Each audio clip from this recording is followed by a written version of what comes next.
So do you think the Chinese Communist Party views America as weak now? I can't say for sure. I suspect when they look at what they would refer to as comprehensive national power, so all of the latent military, economic, scientific power of a nation, all of its potential for things like strategic psychological warfare, right? The power of the U.S. entertainment industry and U.S. media, I suspect they view us with a great deal of fear, trepidation, respect, and also loathing, right? It's a very anti-American regime. And they're very afraid of the latent power of the United States, which is why they are so desperate to keep us a sleeping giant. And I think in many ways we are still a sleeping giant. Or if we're awake, we're still, maybe our eyes are open, but we're still laying in bed. And we haven't really shaken the fog out of our head. And I think it shows with this particular trip to China, but it shows throughout the entire administration's approach, which in many ways has been very contradictory, right? Where the president says one thing and then other officials in his cabinet say something very different, and where they're downplaying the fact that we are in a new Cold War, that we are in this war of ideas, and that we may be losing. It's strategic ambiguity. And that's not what you want, right? When the stakes are this high, you want to be clear. You want to be clear in your own head. You want the American people to be clear. You want your policy to be clear. You don't want to have room for mistakes to occur, for misunderstandings to occur. I mean, right now we're in this bizarre situation, for example, and speaking of strategic ambiguity, where American military generals and admirals out in the Pacific are not sure if we're going to defend Taiwan or not. They're not 100% sure. And they're not sure how much they can do to get ready. I mean, how many troops can we put in Taiwan? How many exercises can we have? At what level can we exercise with the Taiwanese? We're certainly not doing it with the same degree of intensity we do with any other ally like Japan, South Korea, or the Philippines. I think this is an issue. That is that lack of clarity. You know, we've experimented with this stuff in the past, right? When you have hard policy decisions to make, I think there is this natural tendency that before you have a consensus, you just kind of kick the can and you kind of muddle through. This is what we did in 1950, right? We had strategic ambiguity towards the Republic of China, towards also the Republic of Korea. And the result was war on the Korean Peninsula. And it was a near invasion of Taiwan. Mao was getting ready to do that in the summer of 1950. And then we had to reverse policy. We had strategic ambiguity in 1975 in Vietnam, and the result was South Vietnam fell. We had strategic ambiguity in 1990 towards Kuwait and towards Iraq. The Iraqis didn't know we were going to defend Kuwait or eject them from Kuwait if they invaded. And so they invaded.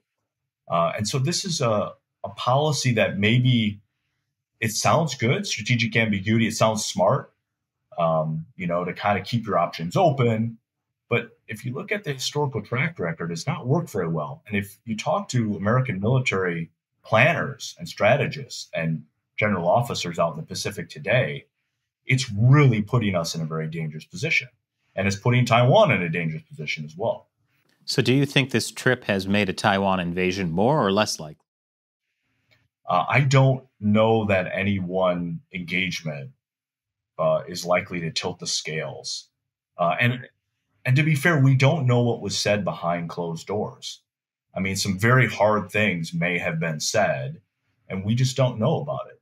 This is an administration that is probably going to downplay any threats that they made, real or imagined, to the Chinese Communist Party, because maybe Secretary Blinken went over there to deliver a very clear threat to Xi Jinping that if he did invade Taiwan, America's going to go all in. I mean, for all we know, he might have said that we would recognize Taiwan officially as a country if China escalated too far. We just can't say for sure. And the administration seems to have the opinion that it's better to speak softly, and I don't know how big the stick is or not. I mean, our military is in a position now where we're probably going to be very strong in the 2030s, but right now we're clearly in a period of some military disadvantage in a number of different areas.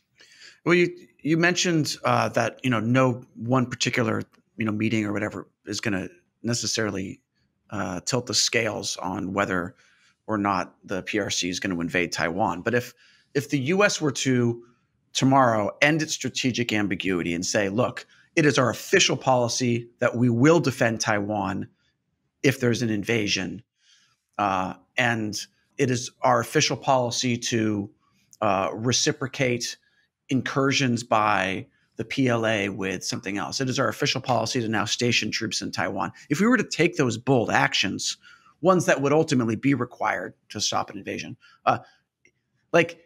there's a fear, of course, that if we were to do that, it would tilt the scales in favor of the PRC invading Taiwan, either invading it sooner or invading it more so or whatever. Is that accurate, do you think? No, I don't think that's accurate. I think you're 100% right that the reason we haven't done these things is fear. That we have based our policy on fear of crisis, fear of friction, fear of escalation. But the bigger fear that ought to be driving our policy is a fear of war, is a fear that the CCP is actually preparing to break the peace. And it does seem to be quite clear that they are preparing with a ferocious degree of intensity. If you look, all you have to do is look at the PLA buildup across from Taiwan. They are clearly getting ready to invade. It's just a question. I think in the minds of many observers, it's no longer a question of if they're going to attack Taiwan. It's a question of when they're going to do it, how they're going to do it, and what trigger they're going to use to justify the attack. And so that's why there's this debate now among the best and the brightest, CIA director and the admirals in charge of the Indo-Pacific Command, and the admiral in charge of the U.S. Strategic Command and Transportation Command. All of these guys now are talking about potential invasion dates.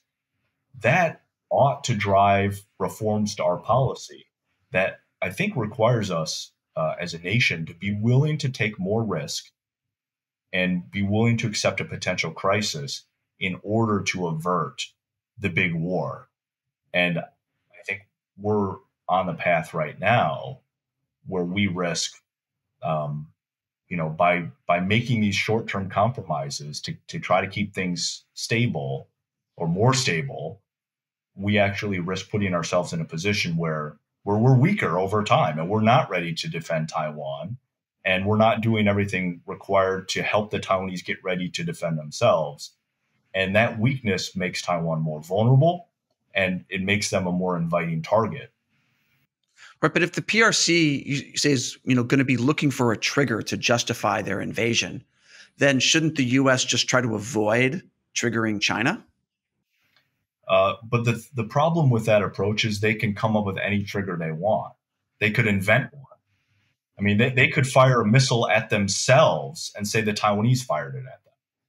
You know what I mean? Or they could blow up something in China and blame it on the Taiwanese. I mean, these kind of there's a term of art for it, maybe false flag operations. I forget what the exact term is. It's like a Reichstag fire type situation. These kinds of things happen all the time, and authoritarian governments are particularly good at attempting them, and often they're successful at doing it. And so I think it comes to this fundamental debate that exists regarding the intentions of Xi Jinping and the Chinese Communist Party. If you believe that they don't intend to invade Taiwan, that they are not revanchist, that they are not expansionistic, that they're not actually as ambitious as they may seem to be, if you believe that, then it's very easy to fall into the camp of, well, okay, let's not provoke them, let's not back them into a corner, let's not give them a reason to attack us, right? But there's another school of thought that I belong to, and that school of thought says, listen, it is crystal clear from their behavior and from the words that they say and write, it's crystal clear that they are preparing to attack Taiwan and that they do want to create a new world order. Xi Jinping talks about this relentlessly, and I think we're mistaken if we don't take the man at his word, and if we keep making excuses for him and say, "Oh, he couldn't possibly mean that." I mean, this is like people in the 1930s who read Mein Kampf and were like, "Oh, how cute of Hitler to write about these crazy things, and surely he can't be that racist and that expansionistic and that crazy and that nationalistic."